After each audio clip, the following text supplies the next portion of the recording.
સ્પર્ધાત્મક પરીક્ષાઓમાં માટે શું વાંચવું એની આપણે વાત કરીશું. તાજેતરમાં લોકરક્ષકના પરીક્ષા નિયમો આવેલા છે, એટલે લોકરક્ષક માટે તૈયારી કરવા ઈચ્છતા ઉમેદવારોને એના વિશે જાણવાની ઉત્સુકતા હોય સમજી શકાય એમ છે. તો હું એના વિશે પણ આજે વાત કરીશ. પરંતુ આજે આપણે બધી પરીક્ષાઓની વાત કરી રહ્યા છીએ અને એની અંદર શું વાંચવું અને કેવી રીતે વાંચવું અને ખાસ કરીને શું વાંચવું એના વિશે વાત કરીશું. તો સૌથી પહેલાં હું પાઠ્યપુસ્તક વાંચવાની આગ્રહ કરીશ.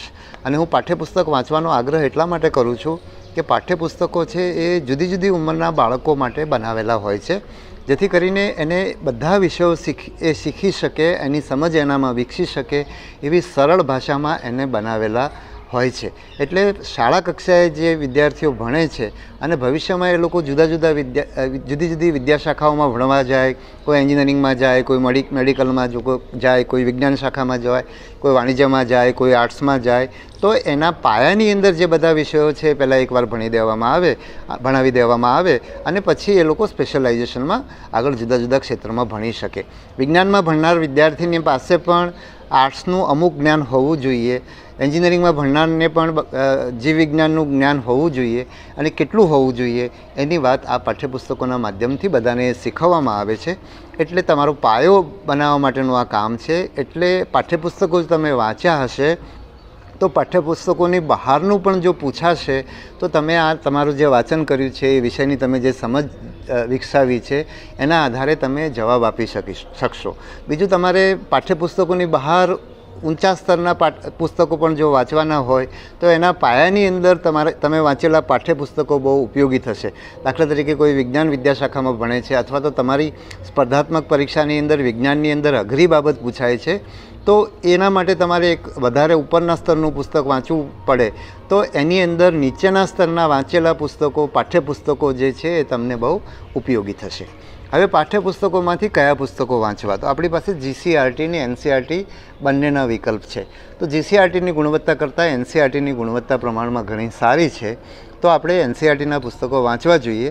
પણ જીસીઆરટીના પુસ્તકો વાંચવાથી તમે કારણ કે એ ગુજરાતી ભાષામાં છે એટલે તમારા માટે વાંચવા એ સહેલા પડે, એટલે જીસીઆરટીના પુસ્તકો વાંચવાના. જીસીઆરટીએ પણ એનસીઆરટીના કેટલાક પુસ્તકોનો અનુવાદ કરેલો છે, એટલે એ પુસ્તકો તમને જીસીઆરટીમાં ગુજરાતી ભાષાની અંદર એનસીઆરટીના પુસ્તકો મળી જશે, એટલે એ પણ તમે સહેલાઈથી વાંચી શકશો. બીજું, એનસીઆરટીના પુસ્તકો છે એ હિન્દીમાં ઉપલબ્ધ છે, એટલે જે લોકો ગુજરાતી માધ્યમમાં ભણેલા છે એ લોકો હિન્દી માધ્યમના એનસીઆરટીના પુસ્તકો વાંચી શકે. અને તમે જ્યારે હિન્દી વાંચવાનું શરૂ કરશો ત્યારે શરૂઆતમાં તમને હિન્દી વાંચવાનું પણ બહુ ગમશે નહીં. થોડો સમય તમે વાંચશો તો તમે એનાથી પણ ટેવાઈ જશો અને તમે ગુજરાતીની જેમ જ હિન્દી સમજતા થશો. અને હિન્દીમાં વાંચવાનો ફાયદો એ છે, મારી જ વાત કરું તો હું જ્યારે યુપીએસસીની પરીક્ષા આપતો હતો ત્યારે અમે એનસીઆરટીના પુસ્તકો જ વાંચીને પરીક્ષા પાસ કરેલી છે.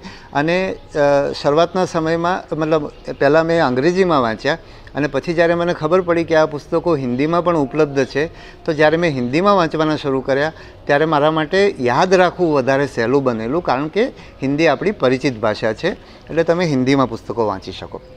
કેટલાક લોકો એમ કહે છે કે અમને એનસીઆરટીના પુસ્તકો વાંચવાનું અઘરું પડે છે.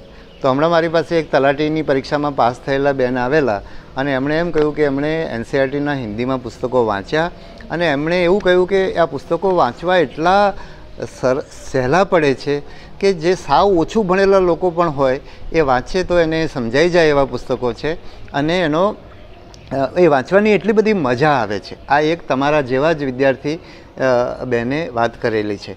થોડા સમય પહેલાં લગભગ 6 મહિના પહેલાં મારી પાસે તલાટીની જુનિયર ક્લાસમાં પાસ થયેલા 2 વિદ્યાર્થીઓ આવેલા અને એમણે પણ મને આ કહ્યું કે અમે અમારા મિત્રોને કહીએ છીએ પરંતુ એ અમારું સાંભળતા નથી, અમે લોકો આ ટેક્સ્ટ બુક ભણીને જ પાસ થયા છીએ.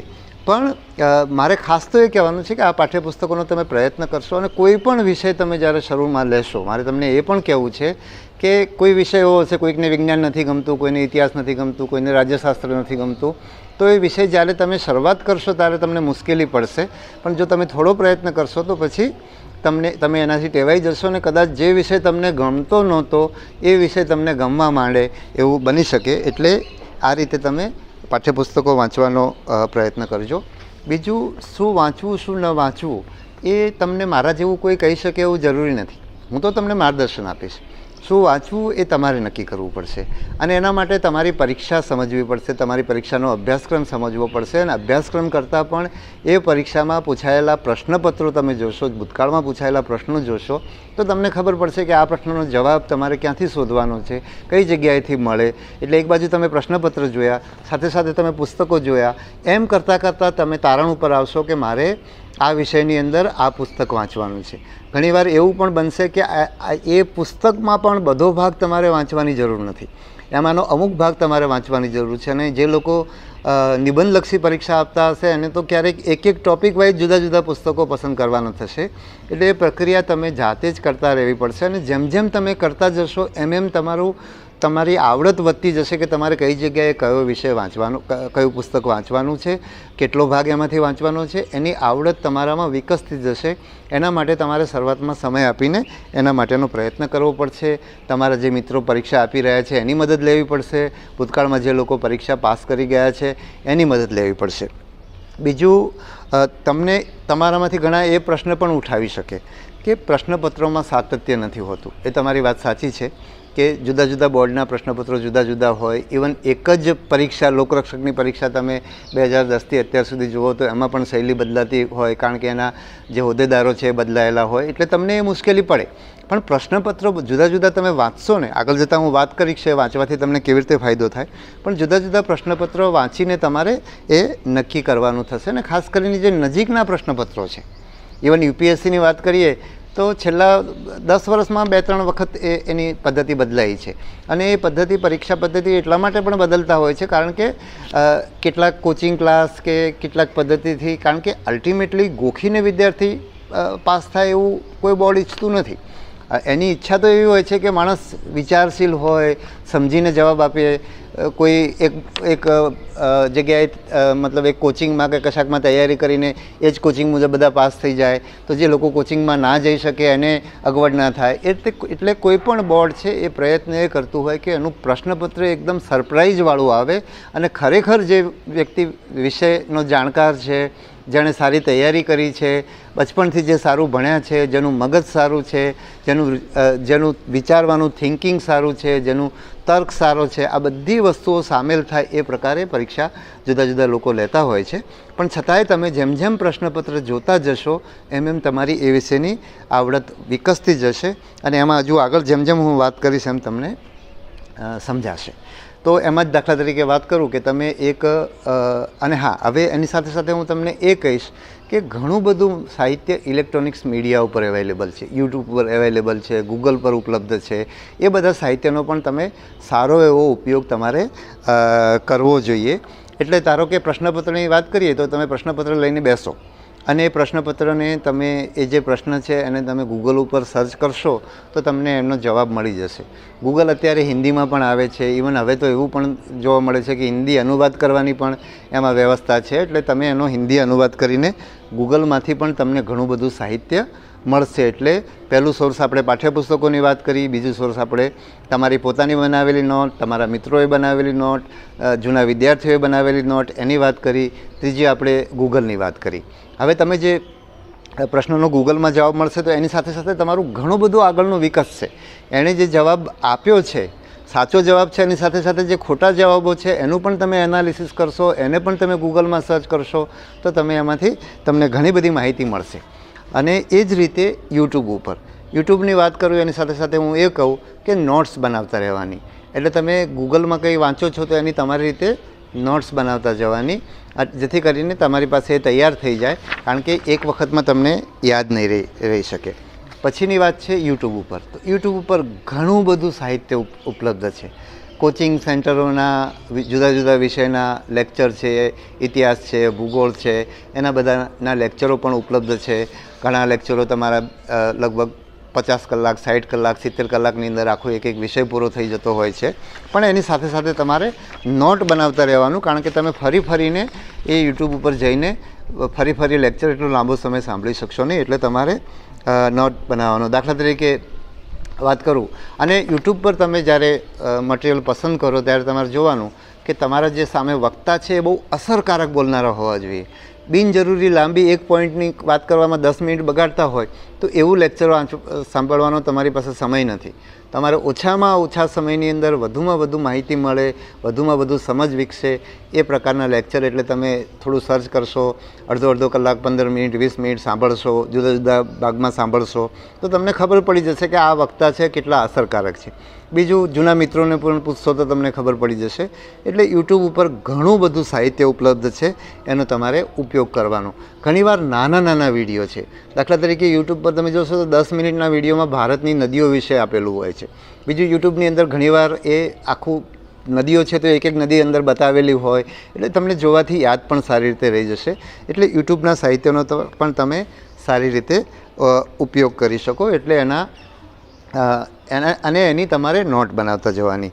પછી હું વિનંતી પાસ થયેલા વિદ્યાર્થીઓને કરીશ કે એમણે જે નોટ્સ બનાવી છે એને સ્કેન કરીને આ બધા મીડિયમમાં મૂકે, જેથી કરીને તમારા જે મિત્રો છે, તમે જે સંઘર્ષમાંથી પસાર થયા છો એ સંઘર્ષમાંથી પસાર થઈ રહેલા તમારા મિત્રોને મદદરૂપ થાય. ખાસ કરીને એવા ગરીબ વિદ્યાર્થીઓ છે, દૂર દૂરના વિસ્તારમાં રહેનારા એવા વિદ્યાર્થીઓ છે કે જે પોતે અત્યારે ખેતીમાં કામ કરતા હોય કે બીજી મજૂરી કરતા હોય, એ લોકો તૈયારી કરવા માગતા હોય તો એમને આ બધું સાહિત્ય ઉપલબ્ધ થાય.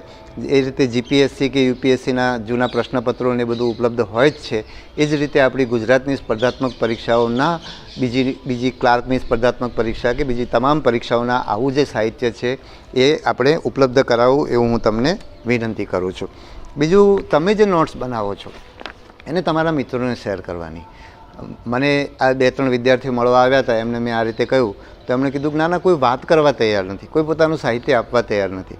તો મારે તમને એ કહેવાનું કે તમારી સ્પર્ધા છે એ તમારા મિત્રો સાથે નથી, તમારી સ્પર્ધા 10 લાખ વિદ્યાર્થીઓ સાથે છે. એટલે બલકે તમે મિત્રો સાથે મળીને તૈયારી કરશો તો વધારે સારી તૈયારી કરી શકશો. તમે ધારો કે જુદા જુદા વિષયો પકડી લો. એક વિદ્યાર્થી છે ઇતિહાસ નો વિષયની તૈયારી કરે, ઇતિહાસની ચોપડી વાંચે, યુટ્યુબ પરથી ઇતિહાસનું મટીરિયલ લે, કોઈના યુટ્યુબના આખા લેક્ચર સાંભળવા હોય તો એ સાંભળી લે, અને બીજો સાથી મિત્ર છે એ ભૂગોળનો વિષય લઈ લે. બંને જણ નોટ્સ બનાવે, બંને જણ એકબીજા સાથે નોટ્સ શેર કરે તો તમારી તૈયારી વધારે સહેલી બનશે. અને નોટ શેર કરવાની સાથે સાથે હું એમ પણ કહીશ કે નોટ ઇવન તમે સાથે વાંચી શકો, કારણ કે ઘણી બધી વસ્તુઓ તમારે યાદ રાખવાની છે. એટલે તમે બોલતા હો, સામેનો વ્યક્તિ સાંભળે તો એક વાંચનની અંદર 2 જણનો સમાવેશ થઈ ગયો અને સાંભળવાથી યાદ રહેશે. એ વખતે નાનું ડિસ્કશન થાય તો એનાથી પણ તમને યાદ રહેવાનું સરળ બનશે. તમે સાથે રહીને કંઈ યાદ રાખવાની ટેકનિક પણ બનાવી દેશો તો એ પણ તમને ઉપયોગી થશે. તો આ રીતે સાથે તમે એકબીજાને, તમારા મિત્રને તમારો સ્પર્ધક ગણવાની જગ્યાએ તમારી તૈયારીનો જોડીદાર બનાવશો તો તમારા માટે તૈયાર કરવાનું સહેલું પડશે. બીજી વાત કે કોચિંગ, તો દરેક જણને કોચિંગ પરવડે નહીં. અને હું કોચિંગનો વિરોધી છું કે ફેવરમાં છું એવું નહીં કહું, પણ પરીક્ષા લેનારા એજન્સી તરીકે અમે પ્રયત્ન એ કરીએ કે માત્ર કોચિંગમાંથી તૈયારી કરનારા લોકો પાસ થાય એવું ના થાય. એટલા માટે અમે દરેકને સરખી તક મળે એ માટેનો અમે કોઈપણ પરીક્ષા એજન્સી છે, યુપીએસસી હોય, જીપીએસસી હોય કે કોઈપણ ભરતી બોર્ડ હોય તો એ પ્રયત્ન કરતું હોય એમ અમે પણ એ પ્રયત્ન કરીએ છીએ. કોચિંગમાં જવું કે ના જવું, ક્યાં જવું એ પણ તમારો વિષય છે. પણ અમારો ભરતી બોર્ડ તરીકેનો પ્રયત્ન એ હોય કે જે કોચિંગમાં ના જઈ શકે એને પણ પૂરેપૂરી તક મળે. બીજી વાત હું એમ કહીશ કે કોચિંગમાં તમે કોચિંગના ભરોસે પાસ થવાના હોય એવું તમને લાગતું હોય તો મને એમ લાગે છે કે તમારું આ પરીક્ષાની અંદર તમારી પસંદગી થવાનો સ્કોપ બહુ ઓછો છે. કારણ કે તમારે જાત મહેનત કરવી પડશે, વિષયો સમજવા પડશે.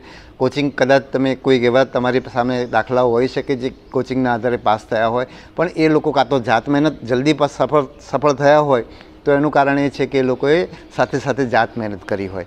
અને જો વિલંબ લાગ્યો હોય તો એનો મતલબ છે કે એણે કોચિંગથી એને ઘણો બધો ફાયદો થયો નથી, ખાસ ફાયદો થયો નથી. એટલે એ રીતે તમારે જાત મહેનત તો કરવી જ પડશે. કોચિંગના ભરોસે તમે પાસ ના થઈ શકો, કોચિંગ તમને ઉપયોગી થઈ શકે અથવા ના થઈ શકે એ તમે નક્કી કરો, પરંતુ તમારે જાત મહેનત તો કરવી જ પડશે. બરાબર છે. પછી નોટ્સ બનાવ્યા પછી એક તો નોટ્સ બનાવવામાં બહુ સમય જાય છે. બીજું, તમારે એવું પણ કરી શકો કે તમે જ્યારે વાંચતા હો ત્યારે અમુક સમય એવો હોય કે તમને વાંચવાનું ગમે નહીં, તો વાંચવાનું ના ગમે ત્યારે તમે નોટ્સ બનાવો, અને જ્યારે વાંચવાનું ગમે ત્યારે વાંચી લો. જ્યારે વાંચવાનું ગમતું નથી ત્યારે તમે ગમે તેટલી ચોપડી લઈને બેસશો તમે વાંચી નહીં શકો. તો એ વખતનો સમય છે કે એ વખતે ચોપડીમાંથી વાંચતા જાઓ અથવા કશાક યુટ્યુબમાંથી સાંભળો અને સામે નોટ્સ બનાવતા જાઓ, ગૂગલમાં જુઓ અને સામે નોટ્સ બનાવતા જાઓ. તો આ સમય એવો હતો કે તમારો વાંચવાનો મૂડ નથી, એ વખતે લખવાનું કામ થઈ જશે. એમ કરતાં કરતાં તમારા વિષયો પૂરા થઈ જશે અને પછી તમારી પાસે નોટ ઉપલબ્ધ થઈ જશે, એ તમે નોટ્સ વાંચી શકશો. બીજું, તમે નોટ્સ વાંચતા હો કે ચોપડી વાંચતા હો, તમે પહેલાં વાંચનની અંદર તમને સમય લાગશે, પણ જેમ જેમ તમે પુનરાવર્તન કરતા જશો એમ તમને એ વિષય ઝડપથી પૂરો થશે. એટલે પહેલો વિષય જ્યારે તમે શરૂઆત કરી છે ત્યારે 15 દિવસ લાગશે, બીજી વખતે કદાચ 7 દિવસ લાગે, ત્રીજી વખતે 3 દિવસ લાગે અને છેલ્લે તમે પરીક્ષાની નજીક પહોંચ્યા હશો ત્યારે 1 દિવસની અંદર પણ તમે પુનરાવર્તન કરી શકશો. પણ એમાં નોટ્સ તમને ઉપયોગી થશે. બીજું, તમે જ્યારે નોટ્સ બનાવો ત્યારે બધું જ જો તમે નોટ્સમાં લખશો તો નોટે તમારું ચોપડી બની જશે અને એમાં પણ તમને વાંચવાનો બહુ સમય લાગશે. એટલે નોટ્સમાં ટૂંકામાં ટૂંકું લખવાનું, એકદમ પોઈન્ટ જ લખવાનો. જ્યાં માહિતી જરૂર હોય ત્યાં આખા વાક્યમાં માહિતી આપી હોય કે એક ફકરામાં માહિતી આપી હોય, તમે અહીંયા એક ફકરાની જગ્યાએ એક વાક્ય લખ્યું હોય, અડધું વાક્ય લખ્યું હોય, એક શબ્દ જ મૂકી દીધો હોય. એટલે એ રીતે તમે નોટ્સ બનાવશો તો નોટ્સ બહુ મોટી નહીં થાય અને તમે એને વાંચી શકશો. એ જ રીતે નોટ્સની અંદર તમે તમારી માહિતી કેવી રીતે ગોઠવો છો એ પણ મહત્ત્વનું છે. દાખલા તરીકે તમારે બધી સાલો યાદ રાખવી છે, તો બધી સાલો તમે એકસાથે લખી હશે તો તમને યાદ રહેશે. કોઈ રાજાનો વંશ છે તો કોઈ રાજ્ય વંશ છે તો એ આખા વંશના બધા નામો સાથે લખ્યા હશે તો તમને યાદ રહી જશે. ભારતના ગવર્નર જનરલ અને વાઇસરોયની વાત કરીએ તો બધા જ નામો સાથે લખેલા હશે તો તમે સહેલાઈથી યાદ રહેશે. બીજું, આવું બધું સાહિત્ય પાછું ઉપલબ્ધ પણ છે. મને અત્યારે યાદ નથી આવતું, આગળ જતાં યાદ આવશે તો હું તમને કહીશ. તો એવી નોટો ઉપલબ્ધ પણ છે. એટલે એ તમે એમાં સીધું પણ એની અંદરથી લઈ શકો. પણ નોટ્સ બનાવવાનું અને તમારે જે યાદ રાખવાનું છે યાદ રાખવું પડશે, ગોખવું પડશે. તમે ઇવન ગોખવા માટે સ્લેટનો પણ ઉપયોગ કરી શકો. બરાબર છે. તો એની એક મેં વાત કરી અને ખાસ કરીને મેં તમે બધા મિત્રો સાથે લખીને તૈયારી કરે. મારી પોતાની વાત કરું, જે નોટ્સ શેર કરવાની વાત કરું, તો હું એન્જિનિયરિંગમાં હતો તો મારી નોટ્સ, અમે 150 વિદ્યાર્થીઓ હતા, પણ મારી બનાવેલી નોટ્સ 30 થી 40 વિદ્યાર્થીઓ લઈ જતા હતા અને છતાંય મારો કાયમ માટે એમના કરતાં સ્કોર વધારે આવતો હતો. બરાબર છે. અને મને ક્યારેય એવું નહોતું થતું. ઘણીવાર તો એવું થાય કે પરીક્ષાની આગલી રાત્રે મારી નોટ્સ લોકો લઈ જાય અને હું સવારે ઉઠીને પરીક્ષા આપવા જાઉં, એવું પણ અને મારી નોટ્સ વાંચનારા લોકોએ વાંચ્યું એવું બન્યું છે. એટલે મને હંમેશા એનાથી કંઈ નુકસાન થયું નથી. તો મેં ખાસ કરીને વાંચવાની વાત કરીને આપણે સમરાઇઝ કરી દઈએ. જીસીઆરટીના પુસ્તકો, એનસીઆરટીના પુસ્તકો. હા, સાથે એક વાત મારે સમરાઇઝ કરતાં પહેલાં એક મને નવી સૂઝી કે તમે પુસ્તક શોધો. ધારો કે જીસીઆરટીનું 10 વર્ષ પહેલાંનું પુસ્તક છે એ પણ સારું હોઈ શકે. એનસીઆરટીની જૂની ચોપડીઓ પણ ઘણી સારી છે. અત્યારે એનસીઆરટીમાં બધું ટુકડે આવી રહ્યું છે. એ વખતમાં અમે જ્યારે વાંચતા હતા, ઇતિહાસની વાત કરું તો પ્રાચીન ભારત, મધ્યકાલીન ભારત અને અર્વાચીન ભારત એવા 3 પુસ્તકોની અંદર આખો ઇતિહાસ આવી જતો હતો. તો ક્યાંક જૂના પુસ્તકો પણ એ જ રીતે ગુજરાત પાઠ્યપુસ્તક મંડળના જૂના પુસ્તકો પણ તમને ઉપયોગી થશે. હું 91માં પરીક્ષા આપતો હતો એ વખતે હું એનસીઆરટીના પુસ્તકો વાંચતો હતો. સાથે સાથે 1975માં એક ગુજરાત પાઠ્યપુસ્તક મંડળની એક સફેદ કલરની ચોપડી હતી, જેમાં લગભગ 200 પાનાની અંદર કે કદાચ 150 થી 250 પાનાની અંદર ગુજરાતનો ઇતિહાસ, જેમ એનસીઆરટીના 3 પુસ્તકોમાં આવે છે એમ આખો સળંગ ઇતિહાસ એ 1975ના પાઠ્યપુસ્તકમાં હતો. એટલે જૂના પાઠ્યપુસ્તકો પણ તમને એ રીતે ઉપયોગી થશે. તો હું હવે એને આખું જે અત્યાર સુધીની વાત કરી એને ટૂંકમાં કહું તો સૌથી પહેલાં પાઠ્યપુસ્તકો વાંચવા, ગુજરાતી વિદ્યાર્થીઓ માટે જીસીઆરટીના પાઠ્યપુસ્તકો વાંચવા, ગુજરાત પાઠ્યપુસ્તક મંડળના પાઠ્યપુસ્તકો વાંચવા, જૂના પાઠ્યપુસ્તક મંડળના જૂના પુસ્તકો હોય એ પણ તમારે બધા વાંચવા જરૂર નથી, પણ તમને ઉપયોગી હોય એ વાંચવું. એનસીઆરટીના પુસ્તકો તમે હિન્દીમાં વાંચી શકો, એનસીઆરટીના જૂના પુસ્તકો પણ તમે વાંચી શકો. પછી બધી આખી ચોપડી વાંચવાની જગ્યાએ તમારે એનો અમુક ભાગ વાંચવો અને એનું નક્કી તમે તમારા પ્રશ્નપત્રોના આધારે કરશો. પછી તમારી જે પરીક્ષા છે એ સિવાયની પરીક્ષાના પ્રશ્નપત્રો પણ જો તમે કરશો તો તમને એના આધારે પણ તમારું નોલેજ વધશે.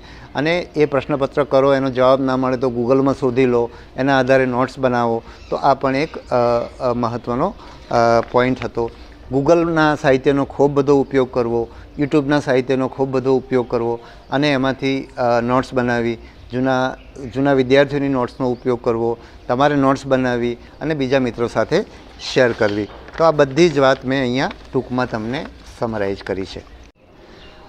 હવે આપણે લોકરક્ષકના તાજેતરમાં આવેલા પરીક્ષા નિયમો વિશે વાત કરીશું. તો આ પરીક્ષા નિયમો વિશે જુદા જુદા લોકોના જુદા જુદા મત સાંભળવા મળે છે. કોઈ એમ કહેશે કે આ જે દોડના માર્ક્સ કાઢી નાખે એ બહુ સારું થયું. કોઈ એમ કહેશે કે નહીં, દોડના માર્ક્સ કાઢવાથી તો અમને નુકસાન થશે. કોઈ કહેશે કે આ વિષય આવવાના કારણે આ વિદ્યાર્થીને મુશ્કેલી પડશે. કોઈ કહેશે કે આ વિષય આવે બહુ સારું થયું. તો આવા જુદા જુદા મત હોઈ શકે. પણ આપણે યાદ એ રાખવાનું છે કે જીવનમાં આપણને આપણે ઈચ્છીએ એવું બધું નથી મળતું. કેટલીક વસ્તુઓ આપણને ગમે એવી હોય, કેટલીક વસ્તુઓ આપણને ના ગમે એવી હોય. પણ સફળ એ લોકો થતા હોય છે કે જે પણ મળે છે એમાં પોતાનો રસ્તો કાઢી લે. પરીક્ષાની પણ વાત કરીએ તો પરીક્ષાના પ્રશ્નપત્રમાં પણ આપણે આપણી અપેક્ષા મુજબનું આપણને ગમે એવું આવતું નથી. કેટલીક વસ્તુઓ આપણને ગમે એવી હોય, કેટલીક વસ્તુઓ આપણને ન ગમે એવી હોય, કેટલીક બાબતો આપણને આવડતી હોય, કેટલીક બાબતો આપણને ના આવડતી હોય, કેટલીક બાબતો જે જ પ્રશ્ન મને સહેલો લાગે એ પ્રશ્ન બીજાને અઘરો લાગે એવું બની શકે. પણ જીવનમાં આપણી અપેક્ષા મુજબ ના આવે અને પણ આપણે એમાંથી રસ્તો કાઢી લઈએ તો પરીક્ષાની અંદર પણ અને જીવનમાં પણ આપણે સફળ થઈએ. જો આપણે ફરિયાદ કરવામાં સમય બગાડીએ તો આપણું ધ્યાન એની અંદર લાગે અને આપણે તૈયારીની અંદર સમય ના આપી શકીએ. આપણું મન ફરિયાદ કરતું રહે તો આપણે ગમે તેટલો પ્રયત્ન કરશું તો આપણે આપણું પૂરેપૂરું 100% આપણી ઉર્જા, આપણી આવડત એમાં આપશું નહીં. એટલે શ્રેષ્ઠ રસ્તો એ છે કે હવે જે છે એ આ છે અને એમાંથી હું શું કરી શકું, એનો અને મારો શ્રેષ્ઠ પ્રયત્ન શું હોઈ શકે એ જો તમે કરશો તો તમે સફળ થશો. તમારે અભ્યાસક્રમ તમારી સામે આવ્યો છે તો તમે આ વિષયો હું ગૂગલમાંથી કઈ રીતે એમાંથી લાભ લઈશ, યુટ્યુબનો કેવી રીતે લાભ લઈશ, કયું પાઠ્યપુસ્તક વાંચીશ, કયા મિત્રની મદદ લઈશ, કયા જૂના વિદ્યાર્થીની મદદ લઈશ. તો એ રીતે તમે પ્રયત્નો ચાલુ કરવા માંડશો તો તમારી ઉર્જા એની અંદર ઇન્વેસ્ટ થવા માંડશે અને જેમ જેમ તમે આ કરતા જશો એમ એમ તમારી હકારાત્મકતા પણ વધશે, તમારો આત્મવિશ્વાસ પણ વધશે અને તમે સફળતાની નજીક પહોંચતા જશો. બીજું, જે આ ભરતી પરીક્ષાના નિયમો બનાવવું એ સરકારનું કાર્યક્ષેત્ર છે, ભરતી બોર્ડનું કાર્યક્ષેત્ર નથી. અને સરકારમાં પણ નિર્ણય કોઈ એક વ્યક્તિ કરતી હોતી નથી. જુદા જુદા લોકો બહુ બેસીને ચર્ચા વિચારણા કરીને નિર્ણય કરતા હોય છે. એટલે એ નિર્ણય પણ સૌના લાભ માટે જ હોય એ રીતે વિચારીને કરવામાં આવ્યું હોય. બીજું, સરકાર જે નિયમો બનાવે છે તો કોઈ પણ એક ભરતી માટે, કોઈ પણ એક જગ્યા માટે એને કયા પ્રકારના લોકોની જરૂર છે, કેવી આવડતવાળા લોકોની જરૂર છે, એ લોકોમાં કઈ સ્કિલ હોવી જોઈએ, કઈ નોલેજ હોવું જોઈએ, એ બધાનો વિચાર કરીને સરકાર નિયમો બનાવતી હોય છે. એકવાર સરકાર નિયમો બનાવે ત્યારે ભરતી બોર્ડનું કાર્યક્ષેત્ર શરૂ થાય છે. અને એમાં મારી દૃષ્ટિએ બે મુખ્ય બાબતો છે. એક, સરકારે જે હેતુથી નિયમ બનાવ્યા, મેં જેમ આગળ કીધું એમ કયા પ્રકારના, કઈ આવડતવાળા, કયા જ્ઞાનવાળા લોકોની જરૂર છે, એ પ્રકારના લોકોની પસંદગી થાય એ પ્રકારે ભરતી પ્રક્રિયા કરવી એ ભરતી બોર્ડનું એક મહત્ત્વનું કામ છે. અને બીજું કામ એ છે કે તમામ લોકોને સરખી તક મળે. એટલે અમે જે અત્યાર સુધીની 3 પરીક્ષાઓ લીધી એ તમે જોઈ લીધી, યુપીએસસીની પરીક્ષા તમે જોઈ લીધી, એના પ્રશ્નપત્ર જોશો તો તમને ખ્યાલ આવશે. એટલે એ તમામ ભરતી બોર્ડનો પ્રયત્ન એ હોય કે કોઈ એક વર્ગના લોકોને લાભ ન થાય, કોઈ એક વિષયના જાણકાર લોકોને લાભ ના થાય, કોઈ એક પુસ્તક વાંચનારા લોકોને લાભ ના થાય. એટલે એમ ના થાય કે કંઈક આ કે એક પુસ્તક કે 2 પુસ્તક કે 3 પુસ્તક વાંચનારા લોકો છે એ લોકો બહુ સહેલાઈથી સફળ થાય, આ કે તે કોચિંગના આધારે તૈયારી કરનારા લોકોને લાભ ના થાય. બધા લોકોને સરખી તક મળે. જુદા જુદા આર્થિક સામાજિક બેકગ્રાઉન્ડવાળા, જુદા જુદા વિસ્તારમાં રહેનારા, જુદા જુદા વિષયો ભણનારા, આ લોકોને બધાને સરખી તક મળે એ પ્રકારે પરીક્ષા લેવાનો ભરતી બોર્ડ પ્રયત્ન કરે. બધા જ ભરતી બોર્ડ પ્રયત્ન કરતા હોય છે અને અમારી પણ એ જ ફરજ છે. એટલે એવો પ્રયત્ન કરશું. અને આ વખતે મેં એવો પણ વિચાર કર્યો છે કે જુદા જુદા બેકગ્રાઉન્ડના ઉમેદવારોને મારે મળવું છે અને એમની વાત સાંભળીને ભરતી પ્રક્રિયાને એ રીતે આગળ વધારવી છે. અને ગઈ વખતે પણ તમે જોયું હશે કે વિદ્યાર્થીઓના જે કંઈ મત આવતા હતા એના અનુસંધાને અમારે જે કંઈ પગલાં લેવાની જરૂર હતી એ પ્રમાણે અમે પગલાં લીધા છે. તમને માહિતી પૂરી પાડી છે, વેબસાઇટના માધ્યમથી પાડી છે, સોશિયલ મીડિયાના માધ્યમથી પાડી છે. તો આ વખતે પણ અમે એવો પ્રયત્ન કરશું કે તમને ઓછામાં ઓછી મુશ્કેલી પડે, તમને વધુમાં વધુ માહિતી મળે, જેથી તમે સમજી વિચારીને તમારી તૈયારી કરી શકો. જ્યારે હું આવી વાત કરું ત્યારે તમને સોશિયલ મીડિયામાં કોમેન્ટ મળશે કે સાહેબે તો ગઈ વખતે પણ પાઠ્યપુસ્તકની વાત કરી હતી, પરંતુ પછી પાઠ્યપુસ્તકમાં તો કંઈ આવ્યું નહોતું અને પાઠ્યપુસ્તકોને પણ એમણે ખોટા પાડ્યા. તો તમારી જાણ માટે કે જે પણ લોકો આવી કોમેન્ટ કરતા હોય બધાના પોતપોતાના ઈરાદા હોય, પોતપોતાના કારણો હોય, કોઈની નિષ્ફળતાની નિરાશા હોય, કોઈક તમને કોઈ જગ્યા તરફ ડાયવર્ટ કરવા માગતું હોય, તમે આમ કરી દેશો તમને ફાયદો થશે, બરાબર છે. કોઈક એમ કહેતું હોય કે સાહેબ જે વાત કરે છે તો પાઠ્યપુસ્તકની જગ્યાએ તમે ફલાણી ચોપડી ખરીદી લો કે ફલાણા કોચિંગમાં જાઓ, એ કંઈ જુદા જુદા ઈરાદે એ બધી વાત થતી હોય અને બધાને એ વાત કરવાનો અધિકાર છે. નિર્ણય કરવાનો અધિકાર તમારી પાસે છે, એટલે તમે સમજી વિચારીને નિર્ણય કરજો. પાઠ્યપુસ્તકોમાંથી નથી આવી એવી વાત કરતા હોય તો આપણે ખાલી તમારું ધ્યાન દોરું કે ગયા વખતે જે લોકરક્ષકની ભરતી પરીક્ષાની અંદર જે આન્સર કી ચેલેન્જ થઈ હતી એ આન્સર કીના સામે અમે જે હાઈકોર્ટમાં એફિડેવિટ કર્યું હતું એમાં મોટા ભાગના આધાર અમે પાઠ્યપુસ્તકોના ટાંક્યા હતા. પણ છતાંય હું એ પરીક્ષામાં પણ એવો દાવો નથી કરતો કે બધી જ વસ્તુ પાઠ્યપુસ્તકમાં હતી અને ભવિષ્યની અંદર પણ પાઠ્યપુસ્તકમાં હશે એવો હું દાવો નથી કરતો. પાઠ્યપુસ્તકો શું કામ વાંચવા જોઈએ એ આ વિડીયોમાં જ આપણે આગળથી વાત કરી છે. પણ મારે તમને એ કહેવાનું કે નિર્ણય તમારે કરવાનો. બીજું હું કે કોઈ પણ ભરતી બોર્ડ તમને પાસ થવાની ગેરંટી ના આપી શકે. આટલા બધા 10 લાખ લોકોમાંથી 10,000 લોકો લેવાના હોય તો તમે બધા પાસ નથી થવાના. પણ તમે પાસ નથી થયા એમાં તમારી જવાબદારી રાખશો, તમે એના માટે જવાબદાર બનશો તો એના પછીની પરીક્ષામાં તમે પાસ થવાની શક્યતા તમારી વધશે. તમે ફરિયાદ કરતા રહેશો તો તમે ભવિષ્યમાં પણ તમારી સફળ થવાની શક્યતા ઓછી થશે. અને બની શકે કે ભરતી બોર્ડ પણ જે પ્રમાણે થવું જોઈએ એવું ના થયું હોય અમારી પરીક્ષાની અંદર કે બીજી કોઈ પણ પરીક્ષાની અંદર એવું બની શકે, બરાબર છે. એટલે પણ તમારો પ્રયત્ન છે, તમારું શ્રેષ્ઠ આપવાનો પ્રયત્ન કરજો. કોઈની વાતમાં વળવાની જગ્યાએ તમે જે કંઈ માહિતી મળે છે એને તમે પ્રોસેસ કરો અને તમે જાતે નિર્ણય કરો તો તમને લાભ થશે. તો આ રીતે તમે મને લાગે છે કે તાજેતરના જે નિયમો છે એના અનુસંધાને જે મારે વાત કરવાની હતી એ મેં તમને કરી છે. અને તમે કોઈ ગભરાટ, બની શકે નવા નિયમો આવ્યા હોય, તમારી અપેક્ષાથી જુદા હોય, તમને શરૂઆતમાં ગભરાટ થાય અને કોઈ પણને થાય.